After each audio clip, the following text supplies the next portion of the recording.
بسم اللہ الرحمن الرحیم۔ دوسرا چیپٹر ہے جناس ویژن آف پاکستان۔ قائد اعظم محمد علی جناح کا پاکستان بنانے کے بارے میں جو ویژن تھا، جس مقصد کے لیے آپ پاکستان بنانا چاہتے ہیں، اس کے کچھ پوائنٹس جو نے اس چیپٹر کے اندر ہے، اس کو ہم پڑھیں گے۔ تو دوبارہ میں بتا رہا ہوں، سوال اب اچھی طرح پڑھیں، اس کا جواب نمبر کے حساب سے دیا ہوا ہے، تو وہ آپ یہاں سے پڑھ سکتے ہیں۔ محمد Ali Jinnah delivered his last historical speech۔ آپ نے اپنا جو آخری تاریخی تقریر کی on 11th August 1947 کو ان کراچی میں۔ He was speaking to the first constituent assembly of Pakistan۔ آپ پاکستان کی پہلی آئین ساز اسمبلی سے بات کر رہے تھے۔ After becoming the Governor General of Pakistan کے پہلے گورنر جنرل بننے کے بعد۔ تو کب اور کہاں دونوں کا آنسر اس کے اندر موجود ہے۔ اس کے بعد کہ اس اسمبلی سے آپ نے خطاب کرتے ہوئے دو چیزیں آپ نے شیئر کی کہ آپ لوگوں کے دو فنکشن ہیں اس اسمبلی کا۔ تو دوسرے کوشچن کو آپ نے چھوڑنا ہے، تیسرے اور چوتھے میں اس کا آنسر ہے۔ تو پہلا فنکشن یہ ہے، تیسرا کوشچن کو دیکھو۔ He said the first function of the assembly was to make the future constitution of Pakistan۔ کہ اس اسمبلی کا پہلا کام پاکستان کے لیے آئین تیار کرنا ہے۔ which was difficult task for the members of the assembly۔ جو ان اسمبلی کے لیے کوئی شک نہیں ہے کہ یہ ایک مشکل کام ہے، but they would make it possible۔ لیکن وہ لوگ اس کو ممکن بنائیں گے۔ قائد اعظم نے پہلی ذمہ داری ان کی یہ لگا دی۔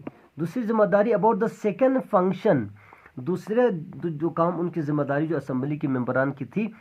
He said، آپ نے فرمایا that the assembly as an independent body، کہ وہ بالکل آزاد ہیں، آزاد طور پر would play its role، وہ اپنا کردار ادا کریں گے to put down all evils، کہ وہ تمام برائیوں کو ختم کرے like corruption، bribery and nepotism from Pakistan.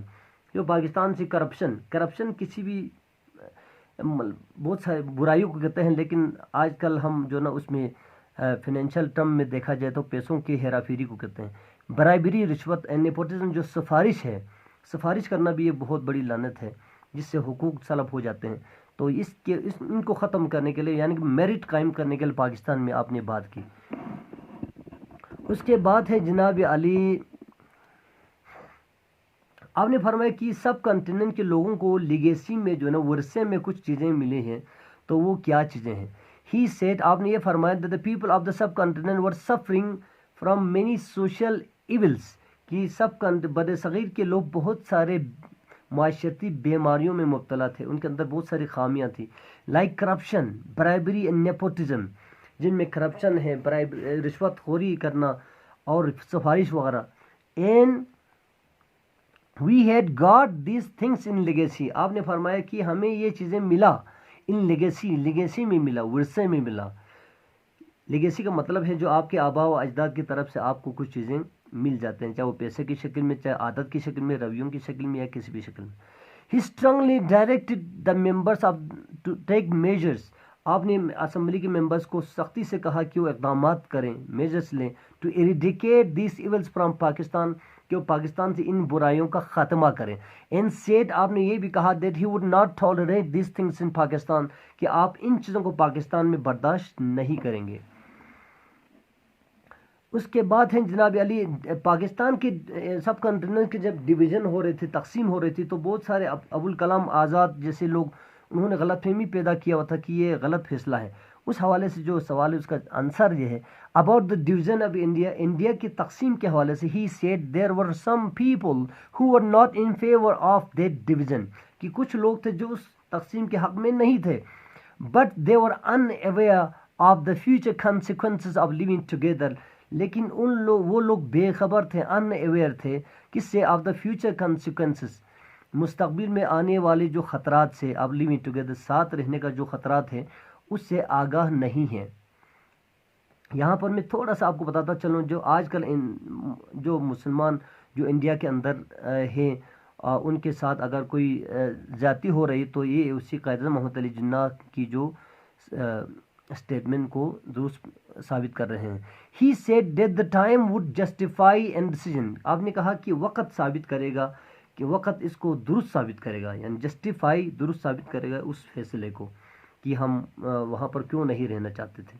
اور آج کل وہ فیصلہ بالکل سچ ثابت ہو گیا کہ آج جو مسلمان وہاں رہتے ہیں وہ ان چیزوں کو بالکل مطلب تسلیم کر رہے ہیں۔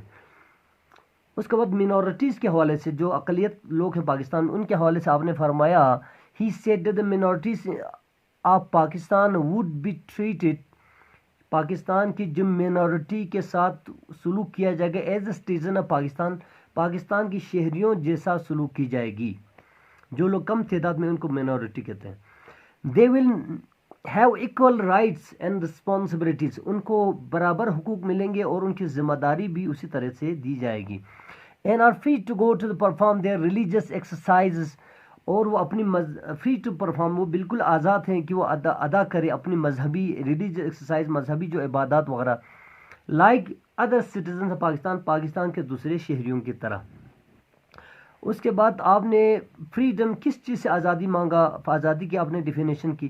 ہی said that they would be free to perform, اچھا جو پاکستان کے جو پاکستان میں رہنے والے لوگ minorities, they would be free to perform the religious activities, کہ سب لوگ اپنے اپنے مذہبی امور انجام دینے میں بالکل آزاد ہوگا۔ And were free to enjoy the rights, اور اپنے حقوق بھی انجوائے کریں گے۔ He also wanted freedom from poverty, آپ یہ بھی چاہتا تھا کہ آپ غربت سے آزادی حاصل کریں، ڈیزیز بیماریوں سے آزادی، اگنورنس جہالت سے آزادی، کرپشن سے آزادی، برابری سے آزادی، اور فیورٹزم اور سفارش سے آزادی۔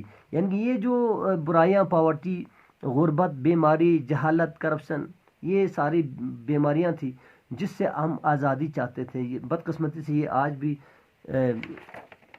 کسی نہ کسی شکل میں موجود ہے، لیکن ہمیں ان سے آزادی حاصل کرنا ضروری ہے۔ ہی سیڈ، آخر میں آپ نے جو سوال ہے کوشچن نمبر 9، اس کا جواب ہے he said in the political sense, آپ نے اس کو سیاسی انداز میں کہا تھا۔